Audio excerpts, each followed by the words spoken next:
तो किसान साथियों, हमें पपीता की खेती अगर करते हैं और किसान साथियों के मन में ये बात आती है कि हमें पपीता की खेती में ज़्यादा से ज़्यादा प्रोडक्शन कैसे लें, तो हम उसी पर हम इस वीडियो में हम चर्चा करने वाले हैं कि इतना ज़्यादा फूड सेटिंग लेने के लिए हमें किन किन बातों का ध्यान रखना है, क्या क्या सावधानियां रखना है।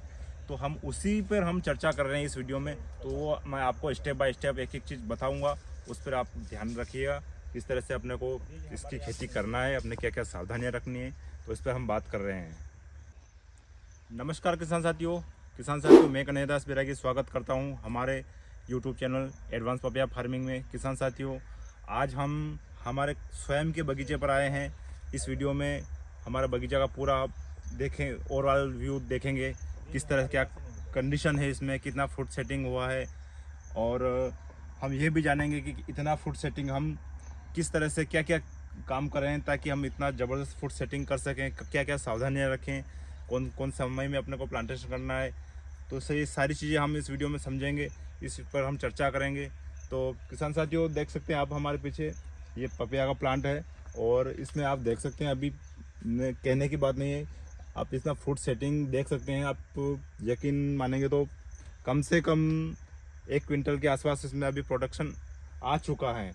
और इसमें प्लांटेशन डेट की बात करें तो हमने ये 5 फरवरी को हमने प्लांटेशन करवा दिया था, 5 फरवरी 2025 को, और आज दिनांक है 21 सितंबर 2025।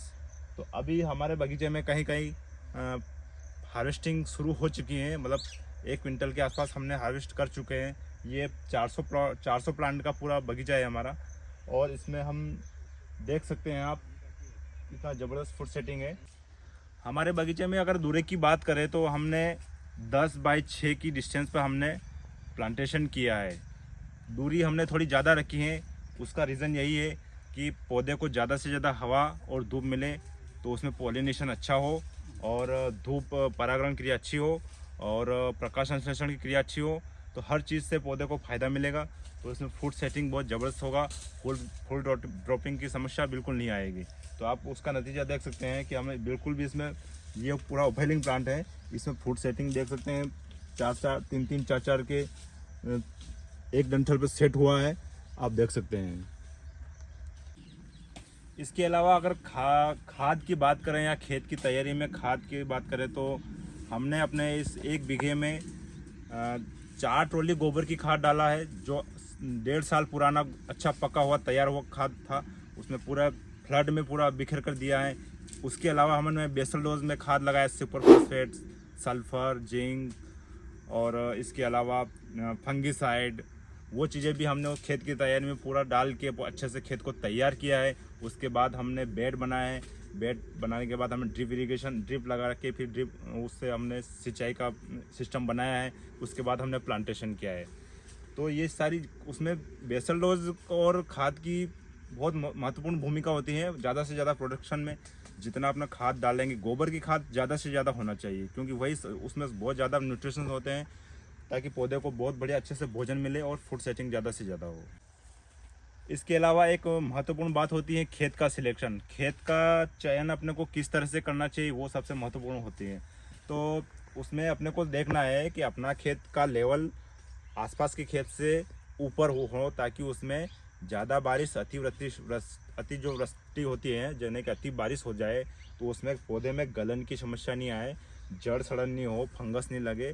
तो अपने को खेत का चुनाव उसी तरह से करना है, ताकि अब ज़्यादा से ज़्यादा बारिश भी हो जाए तो गलन की समस्या नहीं आए। तो अपना का खेत ढलान वाला होना चाहिए, ऊपर होना चाहिए, ताकि इस तरह की दिक्कत नहीं आए, पौधा डैमेज नहीं हो, जड़ें खराब नहीं हो। तो अपने को खेत का चुनाव भी उसी तरह से करना चाहिए। इसके अलावा दवाई का स्प्रे का शेड्यूल, दवाई हमने हमारे बगीचे में दवाई का स्प्रे का शेड्यूल इस तरह से रखा है, 12 से 15 दिन के अंतराल में हमने दवाई का स्प्रे का शेड्यूल का रखा है कि 12 से 15 दिन में हम स्प्रे करें। और उसमें स्प्रे में सभी तरह के इंसेक्टिसाइड, पेस्टिसाइड्स, फंगिसाइड्स, टॉनिक, सभी दवाइयों का हमने समय समय पर अलग अलग तरीके से इस्तेमाल किया है, स्प्रे किए हैं। फुल ड्रॉप के समय भी किया हमने, और पौधे की अगर ज़्यादा हाइट हो रही है तो उसके लिए भी हमने स्प्रे किया है। तो वो अलग अलग हमारा शेड्यूल रहता है, उस हिसाब से हमने स्प्रे करवाया है हमारे बगीचे में, किसानों के भी करवाते हैं। तो ये सारी चीज़ें हमने अच्छी तरह से मेंटेन किया है। उसी की बदौलत हमारे बगीचे में बहुत अच्छी फूड सेटिंग हुआ है, बहुत ज़बरदस्त फूड सेटिंग हुआ है। वो पूरा मैं आपको दिखाऊंगा क्लिप में कि किस तरह से फूड सेटिंग हुआ है। और पौधे का जो तना देख सकते हैं, अभी आप तने की मोटाई की बात करेंगे तो बहुत ही ज़बरदस्त मोटाई इसकी। तना अगर पौधा अगर 1.5 क्विंटल 2 क्विंटल भी प्रोडक्शन लेता है तो पौधा आपका गिरेगा नहीं, टूटेगा नहीं, पूरा मजबूत खड़ा रहेगा।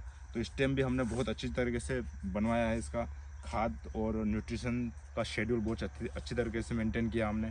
तो हम उसी तरह से इसका काम खुद करते हैं और उसका नए नए प्रैक्टिकल करते रहते हैं हर दवाई का, खाद का। तो उसी के हिसाब से हम किसानों को भी बताते हैं कि आपको किस तरह से दवाई और खाद का शेड्यूल रखना है। इसके अलावा किसान भाइयों के मन में एक और मतलब ये रहता है कि खेत की मिट्टी किस तरह की होनी चाहिए, तो उसका भी मैं आपको बता देता हूँ। मिट्टी कौन सी भी चलेगी, कोई दिक्कत नहीं, लेकिन एक जो मिट्टी होती है, एक चिकनी मिट्टी होती है, यानी कि बहुत ही हार्ड मिट्टी होती है। मतलब पानी लगाते हैं तो कम से कम 2 दिन तक पानी मिट्टी सोख नहीं पाती है, पानी भरा रहता है। चिकनी मिट्टी का यही रहता है कि वो पानी सोख नहीं पाती, एब्जॉर्ब नहीं कर पाती है।